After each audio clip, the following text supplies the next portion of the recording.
우리에게 주시는 기록된 계시의 말씀은 창세기 32장입니다. 27절과 28절만 합독하십니다. 그 사람이 그에게 이르되 내 이름이 무엇이냐? 그가 이르되 야곱이니이다. 그가 이르되 내 이름을 다시는 야곱이라 부를 것이 아니요 이스라엘이라 부를 것이니 이는 내가 하나님과 및 사람들과 겨누어 이겼음이니라. 아멘. 하나님께서는 사람에게 꿈을 주셔서 그 꿈을 가진 사람들을 통해서 역사를 이끌어 가십니다.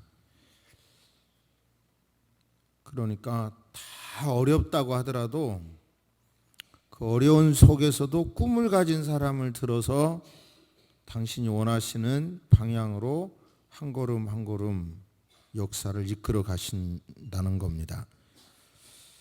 지금 우리가 살고 있는 이 세상은 정말 혁명이라고 할 정도로 너무 빨리 변하고 있습니다. 인류 역사 전체를 보면 나무 열매를 따먹고 짐승을 잡아먹던 생활에서 이렇게 곡식을 심고 열매를 심고 가축을 기르면서 혁명이 오죠. 그 단순한 것 같지만 그걸 통해서 마을이 생기고 도시가 생기고 막 이렇습니다. 그러다가 이제 나중에는 물론 다 잘 아시는 내용이지만 사람의 손으로 만든 물건을 기계가 만들면서 대량 생산이 이루어지죠. 그러면서 또 한 번의 혁명을 맞이했고요. 또 그 다음에 뭐 전기나 인터넷 이런 것으로 혁명이 맞이했는데 지금은 이제 그 인공지능, 사물 인터넷 여러 가지 기술들이 복합 연결이 돼 가지고요. 더 빠른 변화가 지금 이루어지고 있고 이런 변화 한복판에 저와 여러분이 살고 있는 것입니다. 그런데 이렇게 변화하는데 제가 목사입니다. 지금 강대상에서 설교하는데 교인들에게 하나님께 맡겨야 합니다. 거기까지는 아멘. 맡기기만 하면 됩니다. 이건 굉장히 저는 문제가 있다고 봐요. 맡겨야 합니다. 여기까지는 아멘. 맡기기만 하면 됩니다. 굉장히 문제가 있어요. 이렇게 우리가 성경을 배웠기 때문에 그리스도인들이 세상에 짓밟히는 경우가 너무 많아요. 그러니까 맡겨야 되는데 맡기기만 하면 되는 게 아니라 변화하는 세상 속에 환경 자체가 변화하고 있기 때문에 변했기 때문에 우리들이 해야 할 역할을 분명히 찾아서 해야 합니다. 이 성탄절에 정말 이 변화하는 이 한복판에서 어떻게 변할지 모르는 이 세상 한복판에서 정말 나는 무엇이 변해야 되고 무엇을 더 지켜가야 되는 것인지 야곱의 스토리를 통해서 하나님의 음성을 들으시기를 바랍니다. 할렐루야.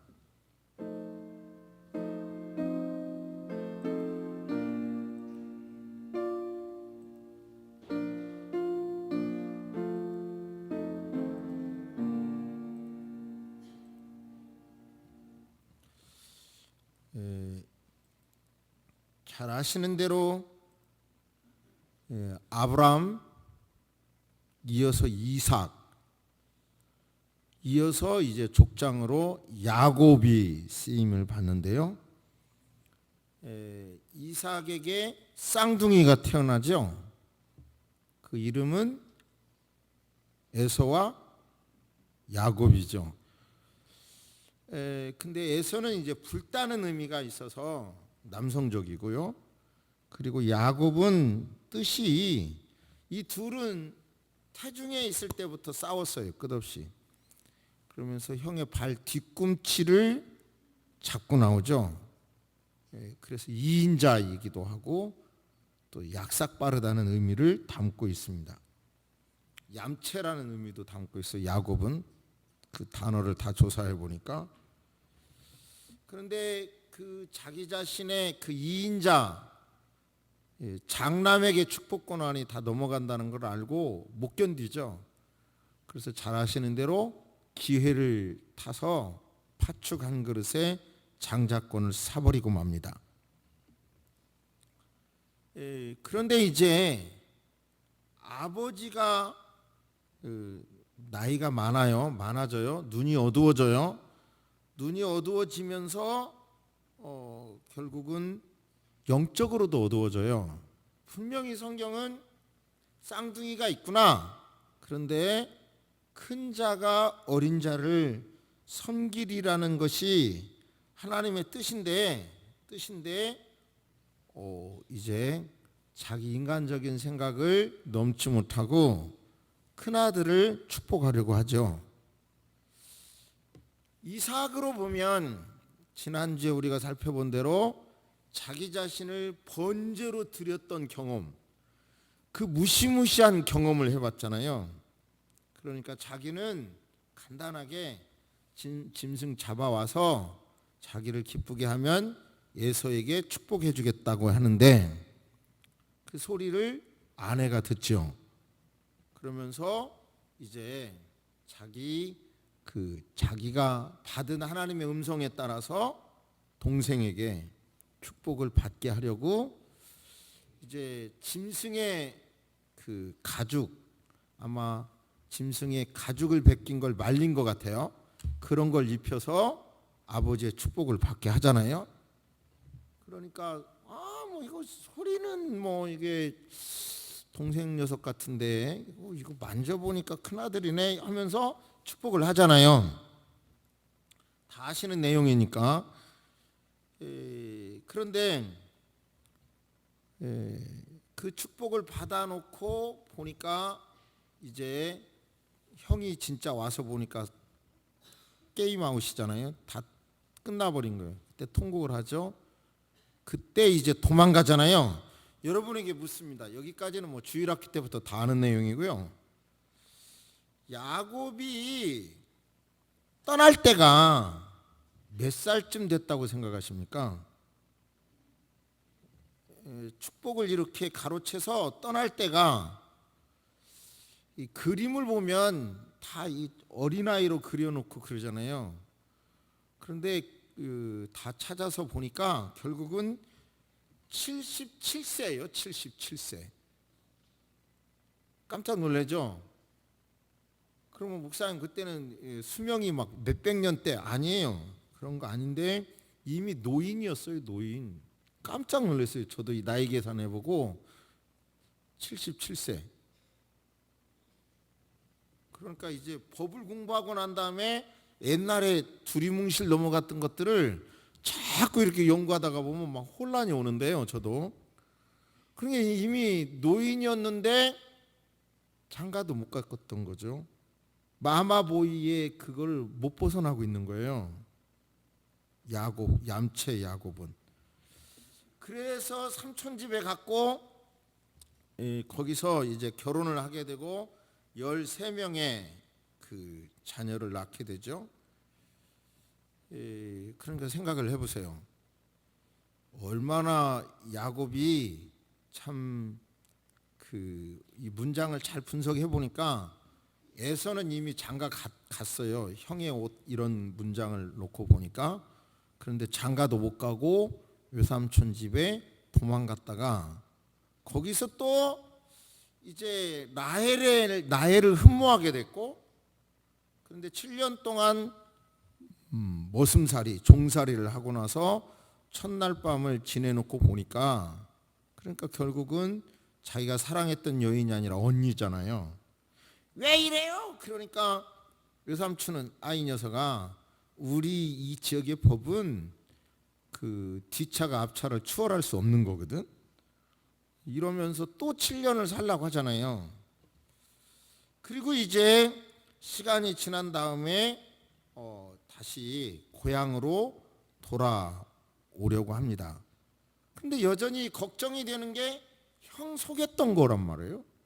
그러니까 강을 중심으로 그 배열도 두 대로 나누고, 그리고 가장 그나마 사랑하는 사람은 맨 뒤, 덜 사랑하는 사람은 앞에다가 세워서 그렇게 앞을 먼저 보내잖아요. 그런 것도 뭐 기가 막힌 참 약삭 빠른 계산적인 사람이고. 그런데 그 밤에 이제 그 야복 강가에서 기도를 하게 되잖아요. 그러면서 하나님을 만나게 되고, 그 밤새 씨름을 하고 이제 엉치뼈가 히프 조인트가 유골이 되죠. 쫄뚝쫄뚝하게 되는데 안 논다는 거예요. 날이 새니까 나는 가야 되겠다. 그러니까 나를 축복해 주세요. 그러자 네 이름이 뭐냐? 야곱이에요. 발 뒤꿈치를 잡고 얌체같이 살아온 사람입니다. 이러죠. 그러니까 이제 너는 야곱이라고 하지 말고 너의 이름을 이스라엘이라 하라.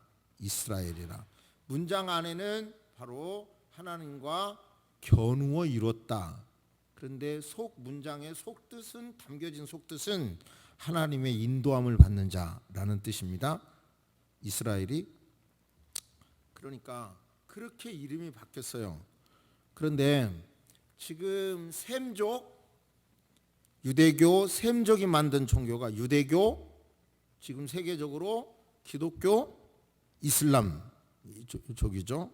그러니까 이 영향력이 얼마나 대단해요. 근데 여기에는 셈족은 바로 이름이 그 사람의 운명이라는 사상이 있어요. 그러니까 이름을 정해주면 그 사람의 이름이, 인생이 그렇게 펼쳐진다는 거고, 그렇게 살면 또 이름을 바꿔요. 방향이 바뀔 때 바뀌어요. 그러니까 이제 야곱은 하나님의 인도함을 받는 자, 하나님과 겨누어 이겼다, 이런 뜻이 아무튼 조금 잘못 오해되지 않기를 바라고요. 그렇게 됐는데, 그러면 여기서 우리는 야곱이 이 야복 강가에서 변화됨으로 그렇게 무시무시했던 형이 원수 같기는커녕 반갑게 맞이해주고 변화가 됐다, 그렇게 보는데요. 제가 볼 때 어떻게 변화가 됐냐? 하나님을 만나고 어떻게 변화가 됐느냐, 이 말이에요. 정말 모든 것을 저 시간이 지난 다음에 그 요셉이 베냐민을 데리고 오라고 할 때 그냥 하나님께 맡기고 베냐민을 데리고 가라고 하는 모습에서 정말 인간의 수작을 안 부리는 그런 모습으로 변화됐다는 것은 알겠는데요. 지금 설교하고 싶은, 이 본문에서 설교하고 싶은 것은 예수님 만나서 우리가 변화되고 됐다고 할 때 무엇이 어떻게 변화됐느냐, 무엇으로 변화됐느냐, 이 말입니다. 먼저 여기서 중요한 것은 야곱이 외삼촌 집으로 도망갈 때에 우리가 찬송 부르는 돌베개 베고잠 같습니다 라고 할 때 사다리 환상을 보고 거기서 서원을 했던 것은 있어요.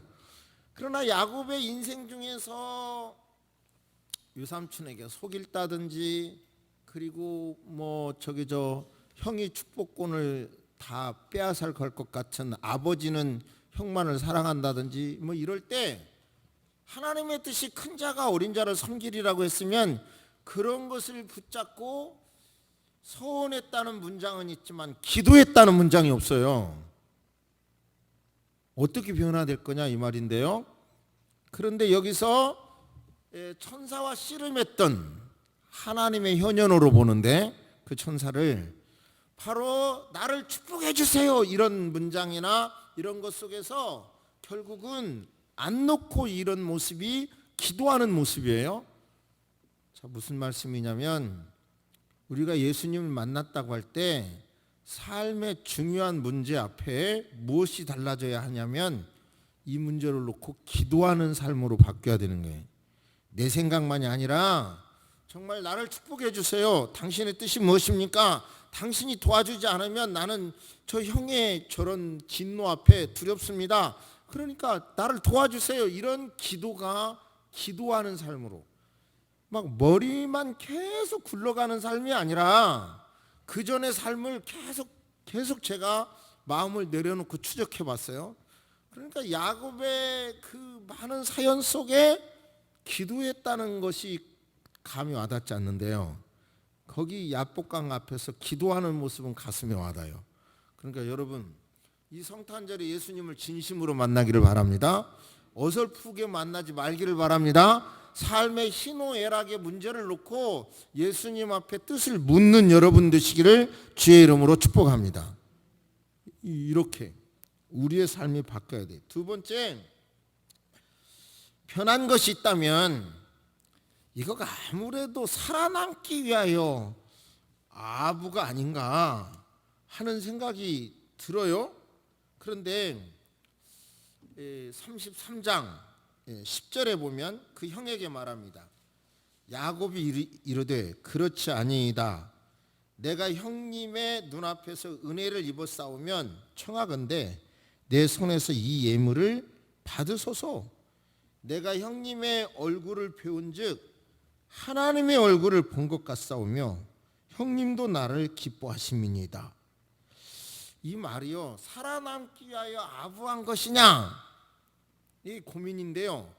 이때 지금 야곱의 중심에는 내가 은혜를 입었으니 이 예물을 받으세요 라고 하는 것도 진심이고요. 그리고 형님이 하나님처럼 소중하게 보이는 거예요. 이것은 성경 전체 문맥을 놓고 볼 때 확신할 수 있어요. 그러니까 살아남기 위해서가 아니라 은혜 받은 야곱, 하나님을 만난 야곱은 어떻게 변하냐면 전에는 어떻게든지 속여야 하는 대상, 밟고 넘어가야 하는 대상으로 봤지만 이제는 형님 자체가 존귀하게 보이는 거예요. 거꾸로 은혜를 안 받으면 나보다 못한 사람은 눈 아래로 보이도록 돼 있어요. 그런데 은혜 받은 그리스도인은, 은혜 받은 나라는, 은혜 받은 사회는 약한 사람도 존중하도록 돼 있어요. 그래서 복지를 하게 되고 그래서 정책을 펴도록 돼 있거든요. 기독교 사상이 들어가면. 그러니까 결국은 뭐예요? 야곱이 하나님을 만나고 달라진 것은 뭐예요? 형님을 신처럼, 하나님처럼 존중하는 눈으로, 그리고 형을 반가운 마음으로, 그리고 형도 반겨주는 마음으로 그냥 마음이 하나가 돼서 기뻐하잖아요. 그럼 무슨 얘기냐면요, 우리의 마음속에 나보다 뭐가 못한 사람에 대하여 멸시한다고 한다면 아직 은혜 못 받은 거예요. 이 말이 저부터서도 실천하기가 쉽지는 않으리라고 생각합니다만은, 사람이라는 것 때문에 그분이 어떤 위치에 있든 어떠한 상황이든지 무엇을 못 가졌든지 현재 절박한 상황에 있다 하더라도 그가 사람이라는 것 때문에 하나님의 형상을 닮은 사람으로서 존중하는 마음이 우리에게 있어야 해요. 그게 그리스도인의 마음입니다. 그게 예수 만난 자의 마음입니다.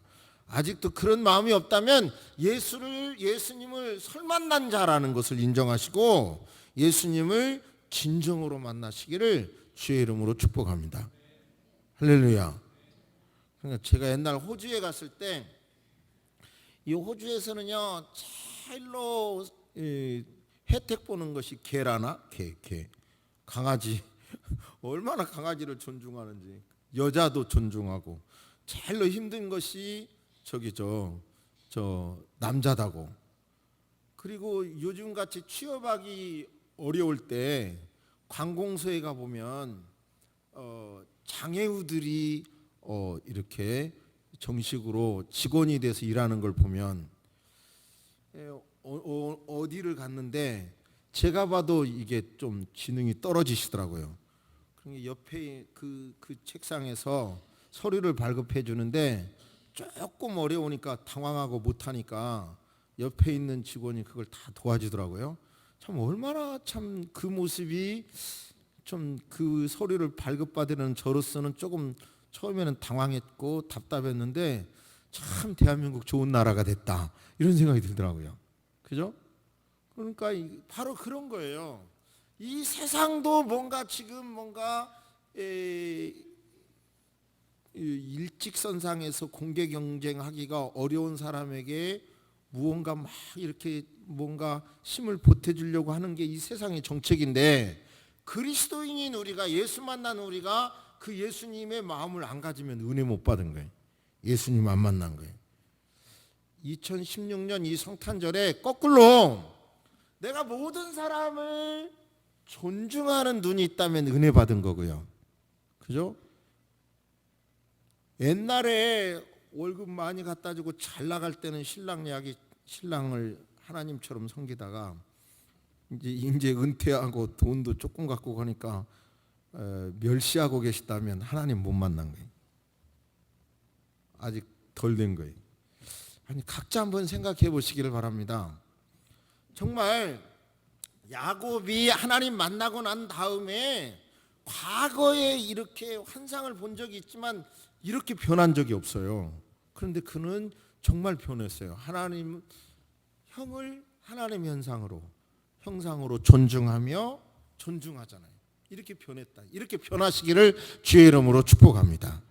그 다음에요, 정말 그리스도인이라고 해서 어떻게 해야 되느냐의 문제인데, 제 말은 이렇게 변해야 된다는 얘기예요. 하나님께서 큰 자가 어린 자를 섬기리라 했으면 77세까지 그렇게 있을 일이 아니라, 장가도 못 가고 그거 표현도 못하고 그럴 게 아니라 아버지를 설득해야죠. 그런데 은혜 받고 난 다음에요, 에서는 화통한 사람이야. 동생을 이제 환영한 다음에 나 따라오게, 우리 같이 가세. 그러니까 여차저차 해서요, 오늘 시간이 많이 갔으니까 줄입니다. 여차저차 해서요, 형님의 가족과 이게 제 가족과는 이게 문화가 다르거든요. 그러니까 형님은 먼저 가시고 나는 이리로 가겠습니다. 그러면서 설득을 해요. 설득을 해. 제 말은 저기 외삼촌 집에서도, 그래 너 내 딸 좋아해? 그러면 7년 머슴 살아. 그러면 세상에 나이가 벌써 노인인데 7년 기다릴 필요가 뭐가 있냐고 요. 아니 나 있잖아, 나도 노인이니까 장가 보내주세요. 그러면 7년 살았게요. 그리고 더 중요한 것은 그 지역의 법이 뒷차가 앞차를 추월하지 못하는 건지 아니는 건지 알아봤어야 할 거 아니에요. 공부해야죠. 잘못됐어요? 제가 성경 해석하는 게? 아니 그렇게 약삭 바르고 하다 가면서 그 지역의 법을 그렇게 안 알아봐? 그렇게 안 알아봐야 되겠냐고요. 그리스도인이라고 하면 적어도 우리가 살고 있는 이 시대도 내게 필요한 법도 알아보고 상황도 알아보고 자꾸 그렇게 노력하면서 이 환경에 대처해가는 것이 하나님께서 우리를 이 세상에서 사용할 수 있는 도구가 되는 줄로 믿습니다. 할렐루야. 자, 정리합니다. 내용은 잘 아시니까 시간이 없어서 제가 오늘 요약했고요. 다시 정리하면, 너무 요약했으니까 변하는 세상에서 그냥 하나님이 다 알아서 해주실 것입니다 그랬다가는 우리는 세상에 짓밟혀요. 하나님께 맡기되 내가 노력할 것은 노력하자. 예를 들어서 아버지가 자꾸 하나님의 뜻을 어기고 그러면 아버지와 어머니와 서로 설득을 해가지고 어머니와 자기가 설득해서 아버지를 말씀 중심으로 설득을 해야 했고, 그러죠? 그리고 저기 외삼촌 집에 가서는 그 지역의 법도 알아봐야 되고, 그래서 7년 머슴살이 한 다음에 또 이렇게 또 이런 일 당할 것이 아니라 공부할 것은 해야 된다 그런 말이에요. 그 다음에 무엇보다도 그리스도인으로서 은혜 받은 사람이라고 한다면 정말 이 성탄절에 모든 사람을 다 존중하는 눈이 되시기를 주의 이름으로 축복합니다. 할렐루야. 그러니까 막 이렇게 예를 들어 노인 존중한다는 것도 쉽지가 않잖아요. 다 어렵죠. 그런데 어떻게 해요? 그래도 힘이 없으시니까 존중해 드려야죠. 물론 노인도 좀, 저도 누구하고 이야기하는데 그 노인의 경우는 입냄새가 아주 심하시더라고요. 우리 교인 중에서 그렇게 심한 분은 못 봤는데, 그런데 아이고 키까지 크셔갖고 내 코에다 대고 막 다가와서 막 계속 말하는데 뭐 숨을 못 쉬겠더라고요. 그러니 노인도 조심할 건 조심해야 되지만 모든 사람을 존중하는 문화가 우리 그리스도인에게서 생겨야 되고, 큰 사건 앞에 기도하면서 문제를 풀려 가려는 그런 자세로 예수 만난 자의 모습으로 바뀌시기를 주의 이름으로 축복합니다. 할렐루야. 하나님 아버지, 2016년 성탄절을 우리에게 주시니 감사합니다. 예수님 탄생함으로 말미암아 세상이 AD와 BC 이렇게 확실하게 구분되듯이, 또한 예수님의 사상이 들어가는 곳에 하나님의 형상을 닮은 사람을 존중하는 그러한 문화적인 혁명이 일어났던 것을 압니다. 2016년 이렇게 성탄절을 보내면서 모든 것을 인간적인 노력만 하는 사람이 되지 말게 하시고 기도로 문제를 풀어가는 우리가 되게 하시며, 그 사유의 문화와 모든 것을 아버지 공부하면서 그 법을 잘 활용하여 하나님의 뜻을 이루고 사람을 설득하는 저희들이 되도록 도와주시옵소서. 아버지여, 기도하옵는 것은 다시 한번 간구합니다. 대한민국의 어두운 역사 속에 법을 지키고 사람을 존중히 여기고 그러한 우리나라의 문화가 잘 정착될 수 있도록 하나님 도와주시옵소서. 하나님 아버지, 지금 일각에서는 대통령 권한대행까지 물러가라고 외치기 시작했습니다. 이건 너무 걱정이 됩니다. 하나님 아버지, 이 나라 법 질서를 지키면서 옳은 주장이라 하더라도 지켜가게 하시고, 아버지 모든 사람들이 통치자, 위정자부터 국민 모두가 나라를 사랑하는 문화를 이번에 정착할 수 있도록 도와주옵소서. 하나님의 뜻을 위하여 내 생각을 내려놓을 줄 아는 성숙함이 아버지 가진 자들부터 모범을 보일 수 있도록 도와주옵소서. 다시 한번 간구합니다. 이제 여러 곳에서 대학 합격 소식이 아버지 하나님 참으로 들리는 가운데 아직도 결정되지 않아서 안타까워하는 가정들 위로하여 주시고 끝까지 책임져 주시고 역사하여 주옵소서. 지금은 우리 주 예수 그리스도의 은혜와 우리 하나님의 놀라우신 사랑과 성령님의 감화 감동 교통하심이 이제로부터 영원토록 함께 있을지어다. 아멘.